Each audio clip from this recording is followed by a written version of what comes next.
UFC 87 goes this Saturday down to Minneapolis. Here to talk about the card and all things MMA once again is UFC President Dana White. Thanks for the time. Thanks for having me. Let's look at the card in general. Is it fair to call it one of your deepest of 2008?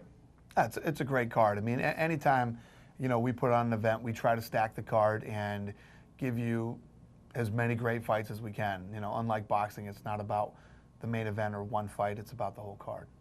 George St Pierre of St Isidore, Quebec, will defend his welterweight championship against Jon Fitch. The first time he defended that title, it didn't go well against Matt Serra. How is he a different fighter in your eyes this time around? Well, he's a different fighter. He's the same fighter he was physically. I mean, St Pierre has always been well-rounded, an amazing athlete. Mentally, he's where he needs to be.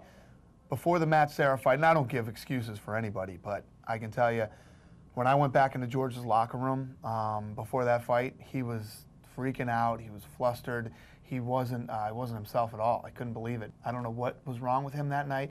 After the fight, it came out that he had a lot of personal problems before that fight, but I can tell you there was something not right about George St Pierre before the Matt Serra fight. In terms of the guy he'll be fighting Saturday, Jon Fitch, a guy who probably doesn't get the pub of a lot of other MMA guys, but last time we checked, he's 8-0 in the UFC. Not a lot of guys have had that kind of start. Are people giving Jon Fitch enough respect going into Saturday? No. People, I think a lot of people don't really know who Jon Fitch is, so no, he's not getting that respect. Jon Fitch is undefeated in the UFC.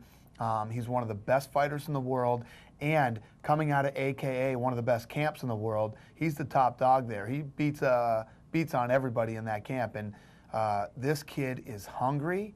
He's talented, and he wants to put a whooping on GSP on Saturday night. He wants that belt bad. Let's look at some of the other things going on Saturday. Brock Lesnar. Some are characterizing this fight against Heath Herring as make or break for Brock Lesnar in your organization. Is that an accurate depiction of where this stands right now? It's fair to say that. Brock Lesnar is a guy who came to me and said, I want to fight in the UFC, and I told him, this isn't the place to learn how to fight. You might want to go down to the smaller leagues first, get some wins under your belt, get some experience, and then come up and fight the big dogs, because there are no easy fights in the UFC. He said, no, that's not what I want. I'm either good or I'm not. And that's the way he looks at it. I respect that, but he's going to have a very tough road. What's more important for Brock Lesnar on Saturday? The result or what kind of performance it is? In his first fight against Frank Mir, what was important was the performance. How did he look? Obviously, a win is always important. But he came out like gangbusters to start that fight. He looked phenomenal, Yeah. and I actually think he lost that fight because of the referee. I think the referee, In what way? he got him down, and he was basically smashing Frank So you think Mir. he should have called it at that point? Well, no. What happened was, apparently he called a blow to the back of the head, and what you do is you give a warning for that. You give a warning, and then you take a point away. He stopped it, stood him up, and changed the whole outcome of the fight. So I think it's going to be very interesting in this fight. Kenny Florian, Roger Huerta is the other big fight on Saturday in Minneapolis. And you can argue, you could make that a headlining fight and have a pretty good card. Absolutely. And it's a fight that listen, if you look at all the fights that we've done this year, pretty good year, and fights that are still to come this year, I've been excited for this one for months. This is going to be an amazing fight. Two up-and-comers in the 155-pound division. The guy who wins this fight, it definitely solidifies them as one of the top studs. And these guys both have the same style. They're aggressive. They come forward. They like to finish fights. This thing has all the makings for fight of the year.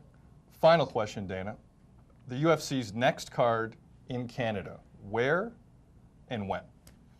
Well, where would be Montreal. When, I don't know. It'll be this year, but I don't know the exact month yet. Well, we'll be looking forward to that pay-per-view whenever it does come back up to Canada and Montreal. Looking forward to it. Dana White, good stuff. Thank you so much. Open invite back anytime. Appreciate the support. UFC President Dana White as he prepares for UFC 87 this Saturday down in Minneapolis.